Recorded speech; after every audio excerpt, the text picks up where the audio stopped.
வணக்கம் ஆனந்தி.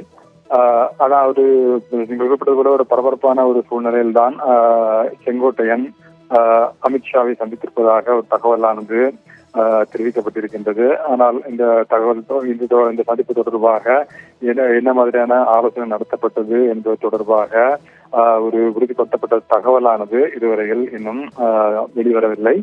ஆனால் சந்தித்ததாக ஒரு தகவலானது இருக்கின்றது. ஏற்கனவே அவர் டெல்லி வந்திருந்த அதிமுக முன்னாள் அமைச்சர் செங்கோட்டையன் வந்து ஆன்மீக பயணமாக ஹரித்வார் செல்வதாகவும், ஹரித்வார் சென்று வந்த பின்பாக அடுத்த கட்டமாக என்ன நடவடிக்கை என்பதை தெரிவிப்பதாகவும் அவர் கூறியிருந்தார். மத்திய உள்துறை அமைச்சர் அமித்ஷா மற்றும் நிதியமைச்சர் நிர்மலா சீதாராமன் ஆகியோர் சந்திப்பு தொடர்பாக ஏற்கனவே தகவல் இருந்த நிலையில் அனைத்து அது தொடர்பாக பின்னர் தகவல் தெரிவிப்பதாகவும் அவர் கூறியிருந்தார். இந்த நிலையில்தான் தற்பொழுது அவர் அமித்ஷாவை சந்தித்திருப்பதாக ஒரு தகவலானது தெரிவிக்கப்பட்டிருக்கின்றது.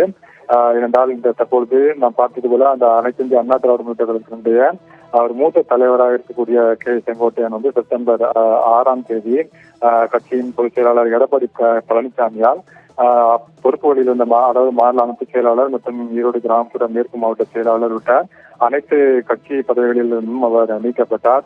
2026 சட்டமன்ற தேர்தலுக்கு முன்பாக ஒற்றுமையின் அவசியத்தை வலியுறுத்தி செங்கோட்டையன் 10 நாட்களுக்குள் முன்னதாக அதிமுகவிலிருந்து நீக்கப்பட்ட தலைவர்களை மீண்டும் கட்சியில் சேர்ப்பதற்கு நடவடிக்கை எடுக்க வேண்டும் என்று பழனிசாமிக்கு ஒரு இறுதி எச்சரிக்கை அவர் விடுத்திருந்தார் செங்கோட்டையன்.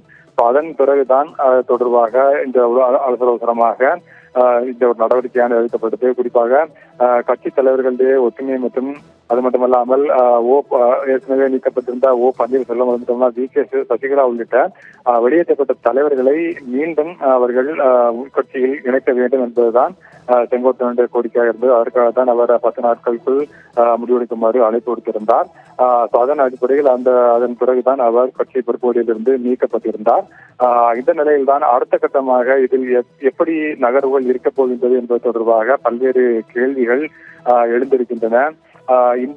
இதுபோன்று இந்த செங்கோட்டையன் நடந்து கொண்டதற்கு பின்னணியில் யாரும் இருக்கின்றார்களா என்பது தொடர்பாகவும் பல்வேறு ஐயப்பாடுகள் எழுப்பப்பட்டது. இதன் பின்னணியில் பாஜக இருக்கின்றதா என்பது தொடர்பாகவும் ஐயப்பாடு எழுப்பப்பட்டிருந்தது. இந்த நிலையில்தான் இதில் அடுத்த கட்டமாக என்ன மாதிரியான நடவடிக்கைகள் மேற்கொள்ளப் போகின்றார்கள் என்பதை பார்க்க வேண்டியிருக்கக்கூடிய சூழ்நிலையில் செங்கோட்டையன் திடீரென கிளம்பி ஹரித்வார் செல்வதாகவும் அதன் பிறகு டெல்லியும் வந்திருக்கின்றார். மூத்த தலைவர்களை பாஜக மூத்த தலைவர்களை பார்க்க இருப்பதாகவும் தகவலான தெரிவிக்கப்பட்டிருக்கின்ற சூழ்நிலையில் தான் தற்பொழுது செங்கோட்டையன் அமித்ஷாவை சந்தித்திருப்பதாக தகவலானது தெரிவிக்கப்பட்டிருக்கிறது. மேற்கொண்டு அவர் வேறு எந்த தலைவர்களையும் பார்க்கின்றாரா என்பது தொடர்பாகவும் முழுமையான விவரமானது இதுவரையில் இல்லை. இந்த சந்திப்பு குறித்த தகவலும் உறுதிப்படுத்தப்பட்ட தகவலும் அது மட்டுமில்லாமல் இந்த சந்திப்பின் பொழுது எந்த மாதிரியாக ஆலோசனையானது மேற்கொள்ளப்பட்டது என்பது தொடர்பான விவரங்களும் யார் தரப்பிலிருந்தும் இன்னும் இதுவரையில் வெளியிடப்படவில்லை. ஆனந்தி, தகவல்களுக்கு நன்றி மித்ரன்.